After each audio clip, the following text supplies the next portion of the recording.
Everyone, and welcome to today's BCCT webinar. Today we're looking at the topic of beyond COVID-19, risk in Asia, what are we missing? And it's my great pleasure to welcome back as our speaker today, Ian Betts, who is Director for Mainland Southeast Asia and Country Manager for Indonesia and Service Line Leader for Risk Intelligence at Hill and Associates. In this session, Ian will look at the risks and threats that might have been neglected during the COVID-19 crisis.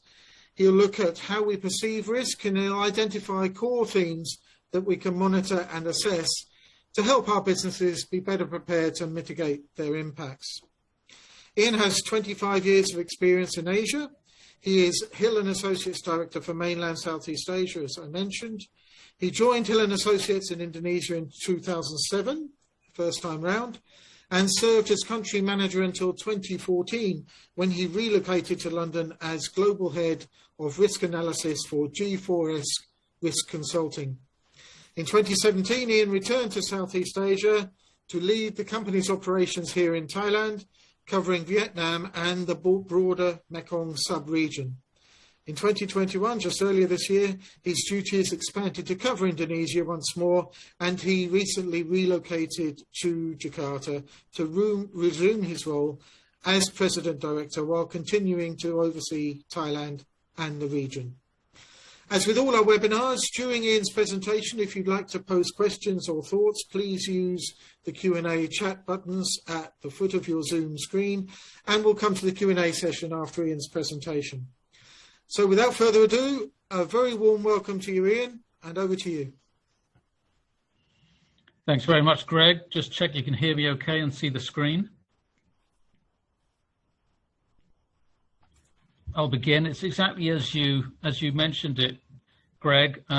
We're really keen today to identify those kinds of risks that we may have missed or neglected, but nonetheless remain very important and may present significant threats to our businesses, assets and personnel across the region, while we are still engaged in mitigating the risks and impacts of COVID-19. That's what we'll be looking at today.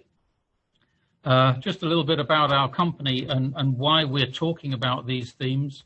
We're an Asia-based risk consultancy. We're owned by G4S. We have been for more than 12 years.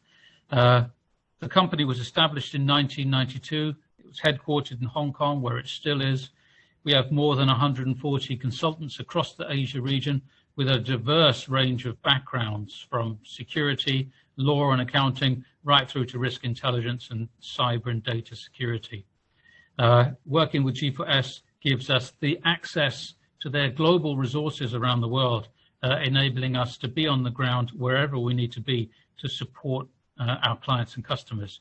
And what do we do for them? We identify, assess, and mitigate risks from the security perspective, political integrity and compliance, seeking to protect our customers, their assets, their personnel, and their business. And that's what we'll be talking about today, identifying those risks and what to put in place in order to assess and mitigate them. In doing so, we work for some of the biggest companies in the world, multinational and national, around the region, and we continue to do so across a very wide spectrum of industries. Earlier this year, Hill and Associates and G4S were acquired by Allied Universal, giving us an entirely new footprint across the US and further heightened global resources. Now, in identifying risk, we put together a portfolio of services for our clients that aim to meet those risks and threats, whether they're in the field of security risk management, crisis management, operations and facility risk, travel and event risk. That's been very depressed these last 2 years, but it's set for a comeback soon. Corporate intelligence, looking at companies for vendor screening, pre-employment screening for individuals, counterparty risk and due diligence, enhanced research for joint venture partner searches and investigations, etc. Risk intelligence, country risk analysis, bespoke and commission reports, subscription access to online platforms, and the entire spectrum of risk information services and reports. And finally, fraud prevention, preventing risk, integrity, compliance through investigations, training, preventative work and support to companies across all countries in the region. So that's essentially what we do. Greg mentioned that several years ago I was posted to the UK for G4S, and as head of risk intelligence, it's my job to lead a team seeking to identify those risks, to assess and mitigate the risks that we talk about with our clients. Back in 2014 and 2015, it was a time way before COVID-19 when the risks that were most foremost on people's minds were the rise of ISIS, disruption in the EU, Brexit, and a host of other factors that were then coming into play as new and diverse threats, not just across the Asia region, but globally.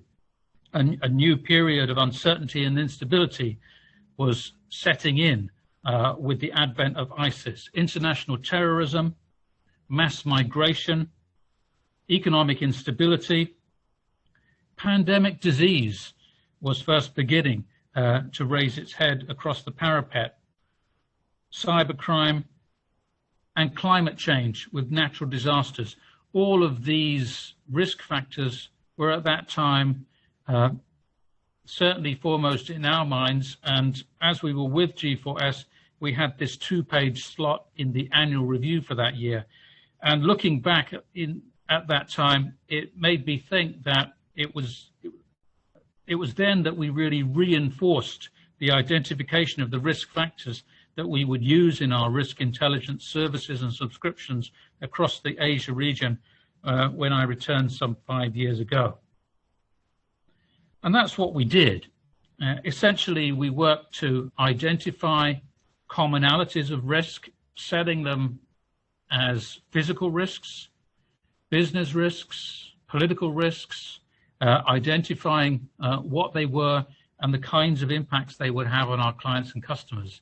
Everything from terrorism and extremism, which has been a significant risk across much of Southeast Asia, certainly Indonesia, ethnic, religious, and social conflict, which we continue to see a great deal of across the region, health security, fire and safety, crime, natural disasters, environment and climate, as we seek to address climate change and its impacts, aviation and travel, shipping, utilities and infrastructure, cyber security, threats to our physical assets, personnel, businesses, and the safety and security of our operations across the region.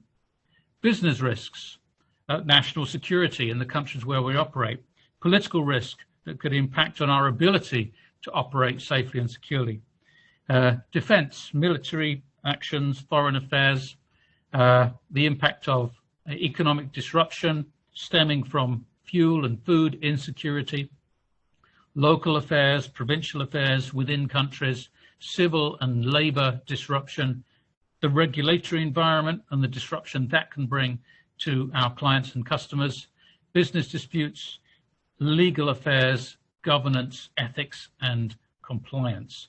Now, all of these risks that we'd identified over years were then set out in a way that was common across the region in all our products, our subscription portfolio, in order to ensure that risk assessments given in one country had a common platform with those given in another country across the region, but we were assessing risks equally and looking at them in an objective way. So identification of risk factors was a key. And then we went on to build for our clients a risk framework. So having identified the risks across the region, we then set out to outline a series of products and services that would help to monitor and assess those risks on a daily, weekly, or monthly basis. So weekly reports on individual countries, daily reports on some, a smartphone app to carry alerts and notifications across the region, online web-based platforms for intelligence on countries around the world 24/7.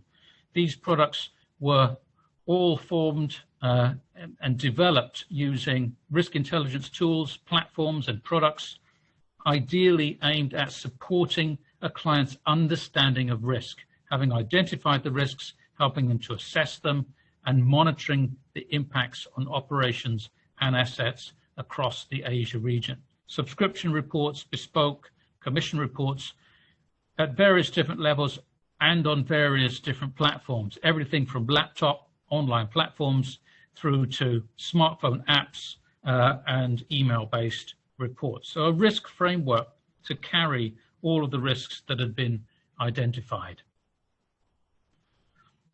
One of the most useful tools a company can use, having identified those risks and having identified the commonalities, physical, business, political, is to lay them out and understand how they could impact on your business through a risk register. A risk register is essentially a complicated list that will allows you to script out the risks and threats that could impact on your business, outline the conditions for them, how they might arise, how they might impact on your business, the kinds of behavior you would be required to adopt in order to mitigate them, and the responses you'd be required to put in place in order to ensure compliance.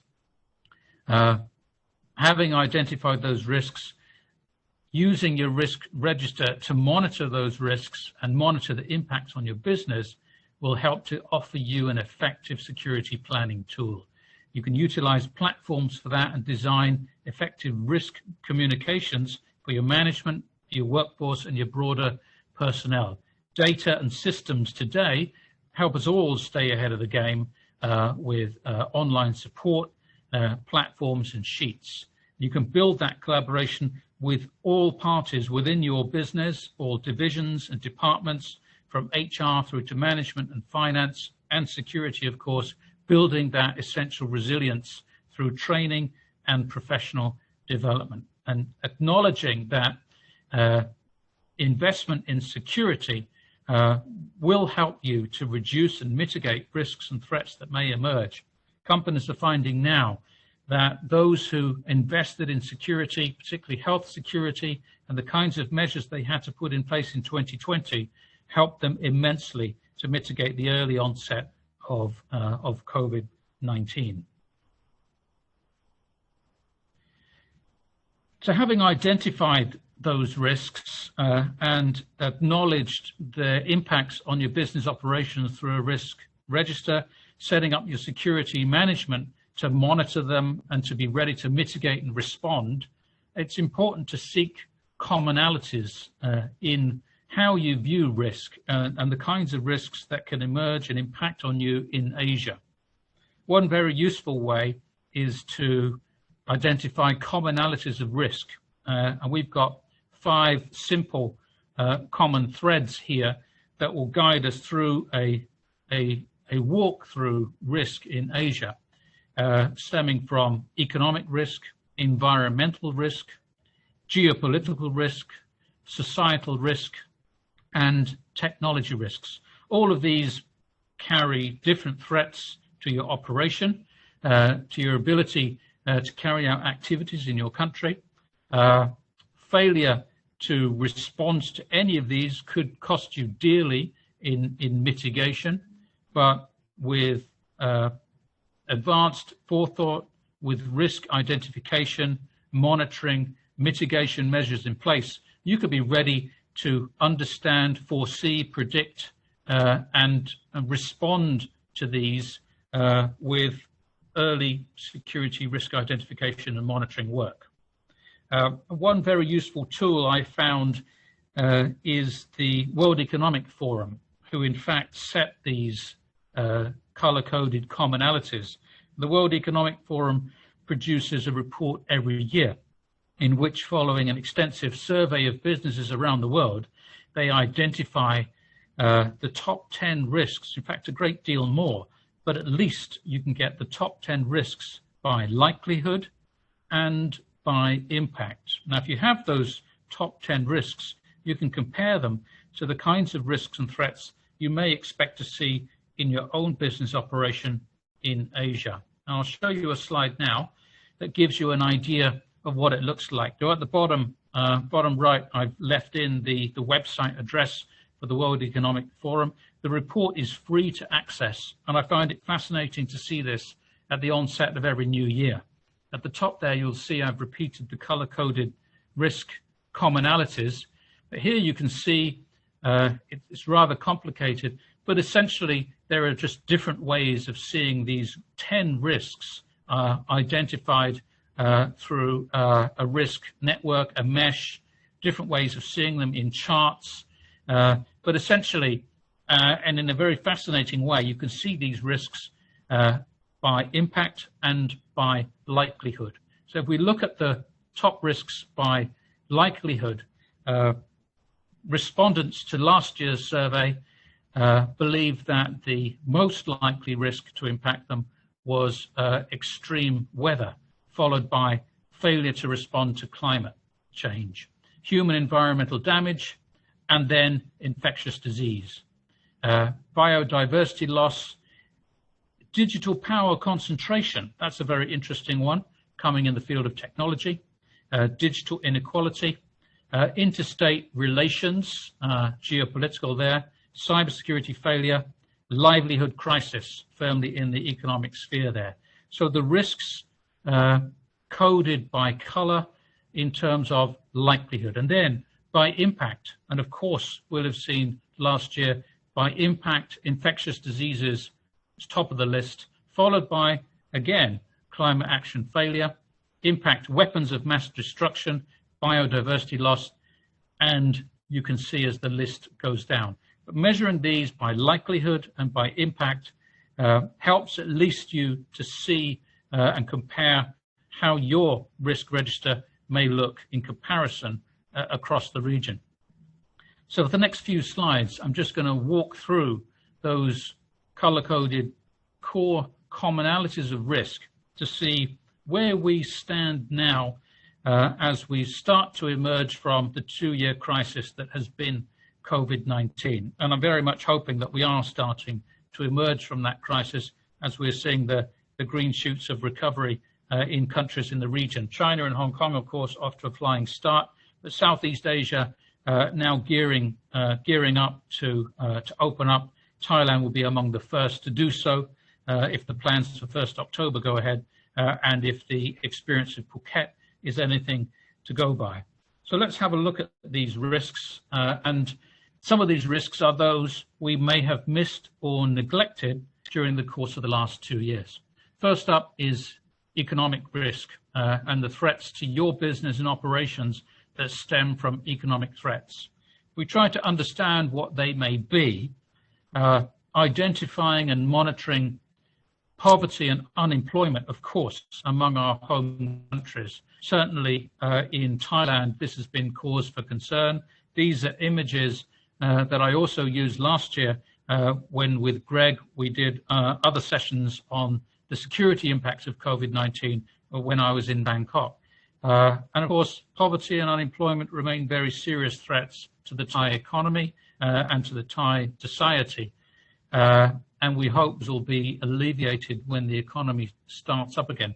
But certainly we're not out of it yet, and these factors will remain important risk factors to monitor for businesses throughout ASEAN and broader region for some time to come. Also a focus on markets, demand, pricing shifts, production delays stemming from supply chain disruption. That's something that the Economist has identified, and we've seen that in Thailand too, with great disruption to the EC last year for several months. Supply chains, production workers not on site in factories. Certainly that's been repeated with major impacts of Delta variant infections in tourism industry across the country, and the knock-on impact on supply chain and the costs of logistics, shipping, navigation, on costs to the moving goods is components one part to another. across the debt crisis and current situations, some may not have seen. It's possible that we'll see a depreciation of national currency over the course of the year as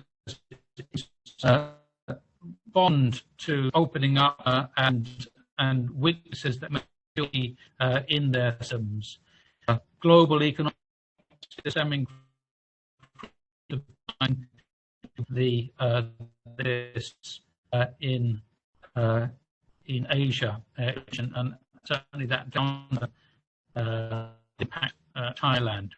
Of course, economically, the exacerbation of US-China and the impacts of that on the region. We know we do a new president now. We know Biden, to when we first started speaking about this last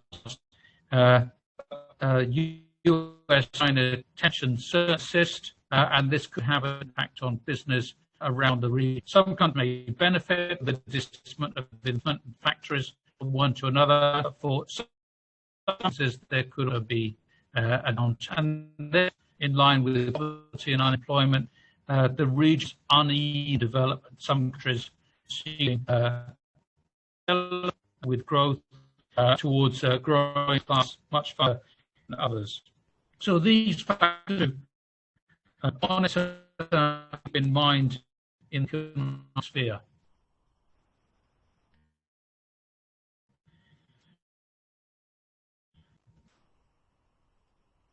If we look at the sphere, sorry, just get back to my slide. Looking at the environmental sphere and thinking back to the World Economic Forum network, climate change, climate inaction, natural disasters, human environmental damage figured high, both in terms of the likelihood of the risk and the impact of the risk.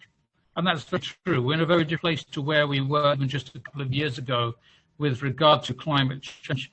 The impacts are clear and they are now apparent, not just Asia, where it was believed that the impacts of climate change be first and fastest and among the worst, but across the world in terms of forest fires, floods, landslides, and other things that are caused by climate change, exacerbated by human environment damage. Global warming and rising seas is something that's been tracked in Southeast Asia, in particular in our countries, Thailand, Indonesia, Asia, the Philippines, the Southeast Asia for many years now. It's accelerated here.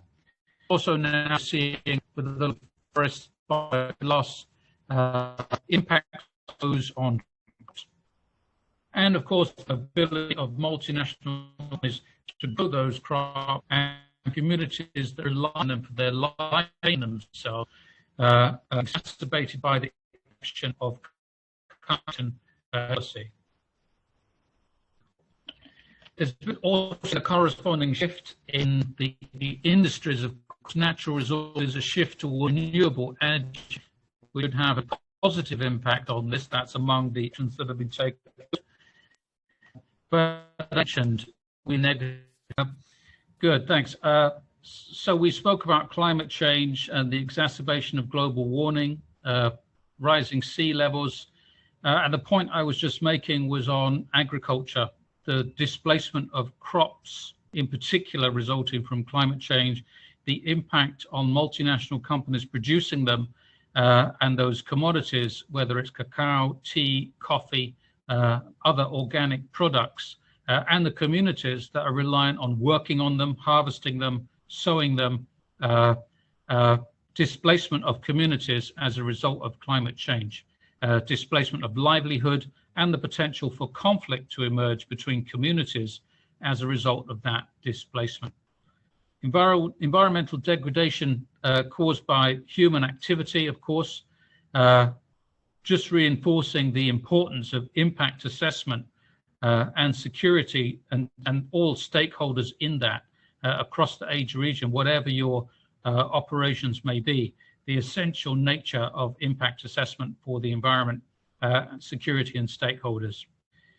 This is essential because we are seeing forest fires and hotspots emerging in countries around the region, Indonesia and Malaysia in particular, with impacts in Singapore and other countries in Southeast Asia. Extreme weather now exacerbating natural disasters which are occurring across the region. And we saw a great many of these reflected in the World Economic Forum risks and threats by likelihood as well as by impact. I'll move on to the geopolitical risks here, and some of these are the most interesting and most apparent of all that we've been watching across the last few months. Geopolitical flashpoints in the region include, of course, the South China Sea, pictured there.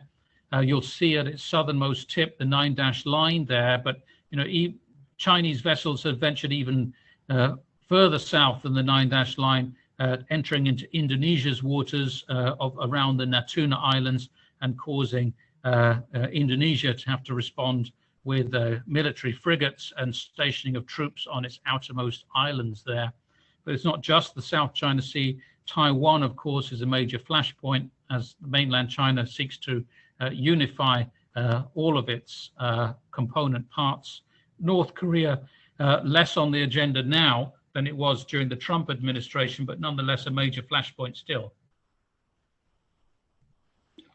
For the countries listed here, Vietnam, the Philippines, and Indonesia, while Indonesia is not a claimant to the South China Sea, there are certainly impacts with the vessels encroaching upon the waters of the Natuna Islands. Certainly the Philippines and Vietnam are claimants and are in dispute with China in court over this. There is a possibility of naval incidents and other clashes occurring as a result of that ongoing dispute.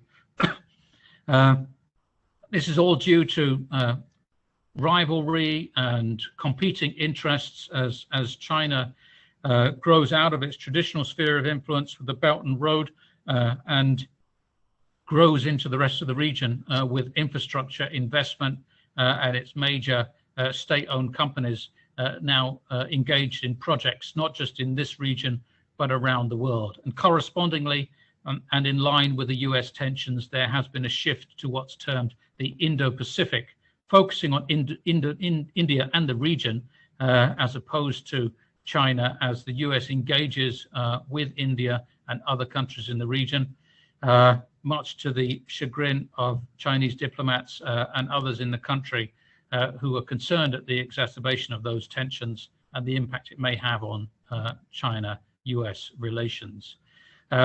India and China, within the last year, have been embroiled in a hot conflict on their border, the first to have emerged since 1962, with deaths and the possibility of that heating up again. The Belt and Road is, of course, transporting infrastructure development and projects far from China's own borders. And, of course, the withdrawal of US forces from Afghanistan was seen for the last few weeks has been the most important international event, certainly in risk and security, and with repercussions to come. Many of you will have seen over the weekend videos surfacing from Al-Qaeda and other terrorist groups, emboldened by the victory of the Taliban in retaking Afghanistan and the possibility for a growth in extremism and terrorism across the region as a result. South Asia, India, Pakistan, and Bangladesh certainly at risk, but also Southeast Asia, Indonesia in particular, which has been impacted by terrorism for decades, most recently through Al-Qaeda, ISIS-affiliated groups, and the Jamaah Islamiyah. Of course, there are checks and balances in the region. ASEAN still plays a mediating role to the degree it can. Myanmar, of course, has been a severe test for that, and it's been able to do very little with regard to what's been happening in Myanmar since February this year. The United States, Japan, and Russia still, of course, have a major role to play in the region. And of course, we now have the Quad, made up of Japan, Australia, India, and the US, which is meeting separately and working on other diplomatic initiatives in the region alongside the Indo-Pacific shift. You'll see pictured there, just a few short months ago, the G7 meeting. So much has occurred since then in relations between the US and China, but also since then we've had the withdrawal from Afghanistan, and these relationships are now in a very different place than where they were just a few short months ago. Just to highlight how fast moving these geopolitical shifts and trends can be, and how they can have an impact on your risk and security for your operations. Inside our own countries, Thailand no less than others, we are seeing societal-based risks, political risk, civil disturbances across the region in multiple countries, calls for democracy, autonomy, protest and populism growing as countries and populations and minority groups continue to press their own causes and interests. Certainly over the last couple of years, though died down now. Hong Kong was a major ferment for civil unrest in 2018 and 19. Of course, mainland China has now clamped down on that significantly. Thailand is now seeing a ramp up in these political protests. They are stronger and larger now than they've been over the last couple of years, and they're likely to continue for the rest of the year. Myanmar's own path to democracy ended in February with the coup, but of course there remains a populist uprising there, with many groups continuing to resist the current military government, and with many incidents now going on a daily basis there.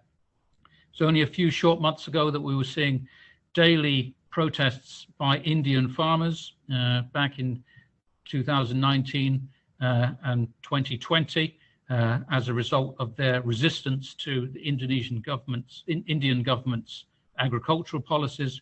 And then Indonesia as well, we're seeing daily protests against the omnibus law, which has now been ratified and is now in place for job creation and investment. But ethnic and social conflict continues across much of the region. Thai Deep South sees incidents on an almost daily basis. Indonesia's Papua, there are groups there that have now declared war against the state in their militant insurgency, calling for autonomy and opposition to the special autonomy law, which has been promulgated by the Indonesian government.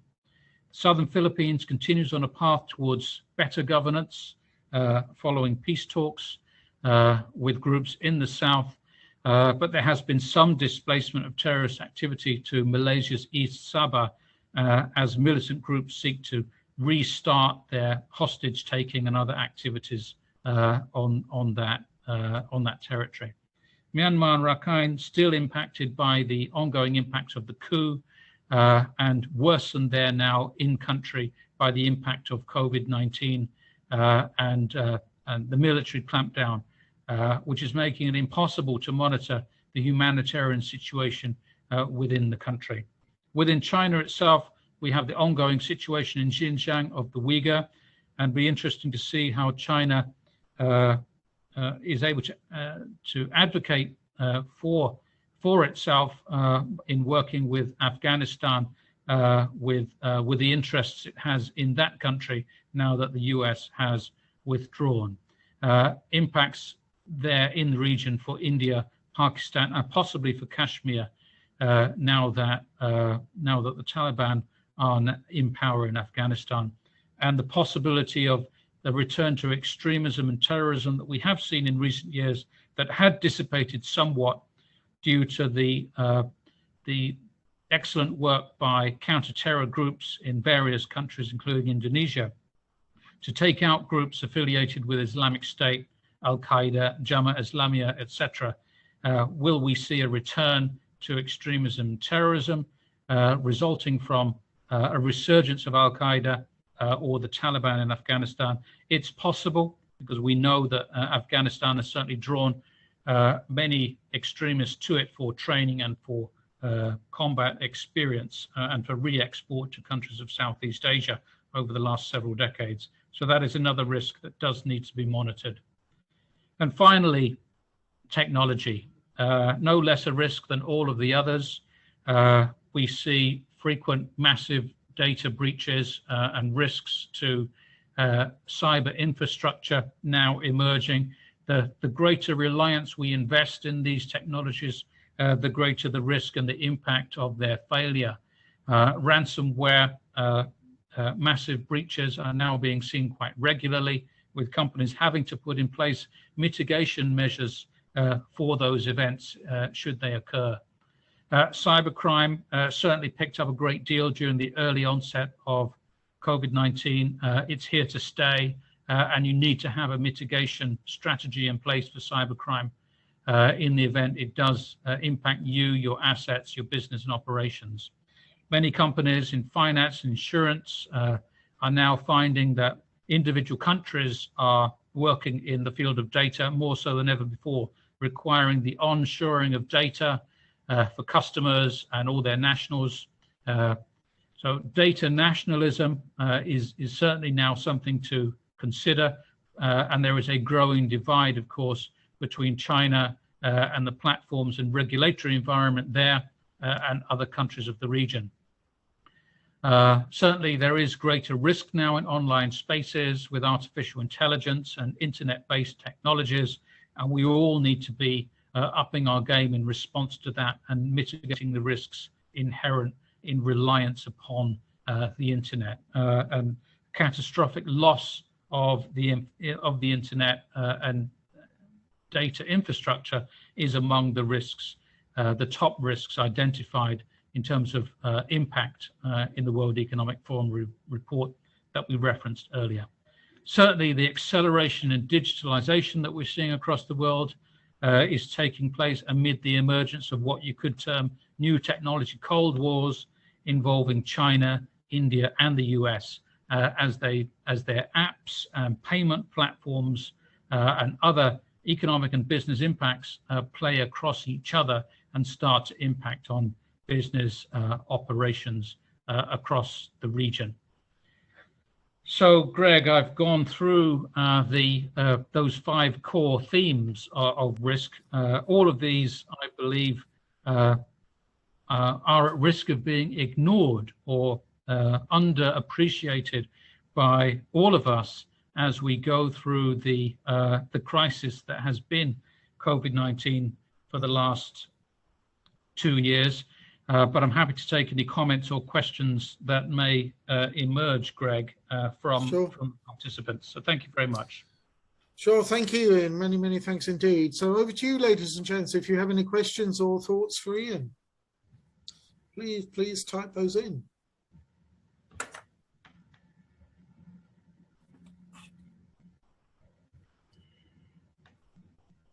With quite a passive audience in.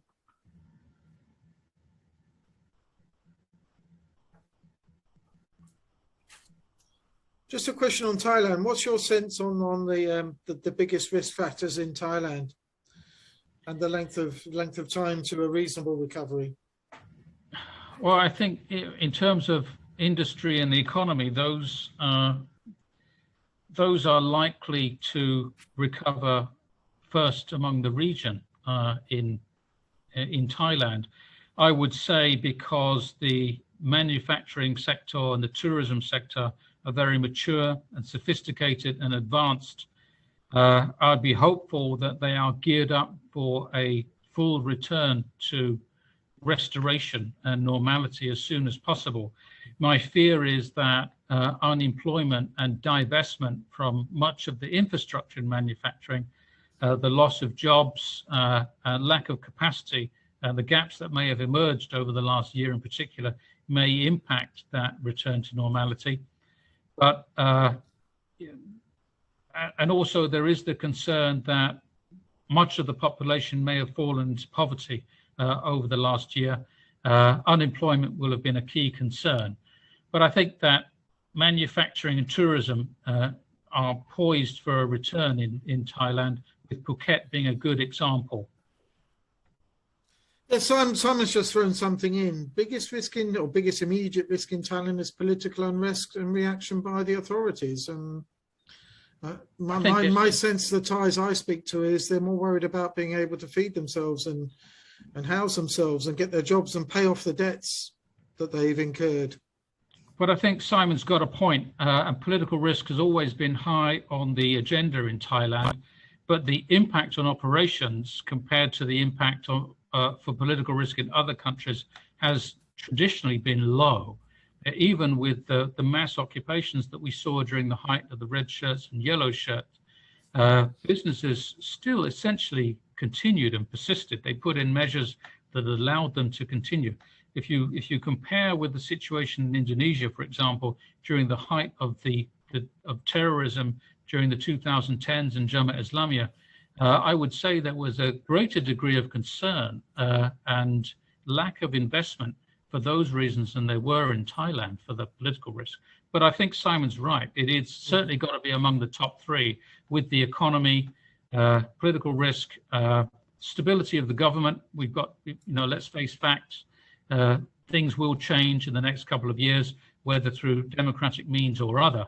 And that will cause instability for business operations, and certainly needs to be on the risk register. Sure. Okay. I don't think there are any more questions. So thanks again, Ian. It's great to be working with you again. And don't be a stranger to Thailand once you're able to travel. Hold on, we just got one more. I shall be back. Simon, is Abu Bakr Bashir still involved in Jemaah Islamiyah in Southeast Asia? We don't believe so. He's been released from prison. He's now at his madrasa in central Java. Jemaah Islamiyah, while it has enjoyed a bit of a resurgence over the last couple of years, is not the group that's been responsible for most of the acts of terrorism in the recent years in Indonesia and across the region. That's been another Islamic State affiliated group, the Jamaah Ansar Daulat. And that group has been responsible for the church and cathedral bombings, the police station bombings, even the bombings that were perpetrated by Indonesian nationals in the southern Philippines over the last couple of years, perpetrated by members of that group. So an ISIS-affiliated group, not a Jemaah Islamiyah affiliated group, which is a group affiliated with Al-Qaeda. So it's difficult to delineate between those ideologies, but there is a difference between them, and there are different people and interests behind them. But Abu Bakr Bashir is not believed to be a player now, though there are many other players who are still active in that role. Okay, fantastic. We must let you go, Ian. You've given us a huge amount of your time today, and that's fantastic. So thanks to you again, and thanks to you, ladies and gentlemen, for joining us. If you have any other questions or queries online for Ian, please do contact me, and we'll go offline with Ian. We're in regular contact. So thanks again, Ian, and hope to be working again with you soon. And thanks, see you everybody. here, of course. Speak to you soon. Bye for now. Cheers. Bye-bye. Bye-bye.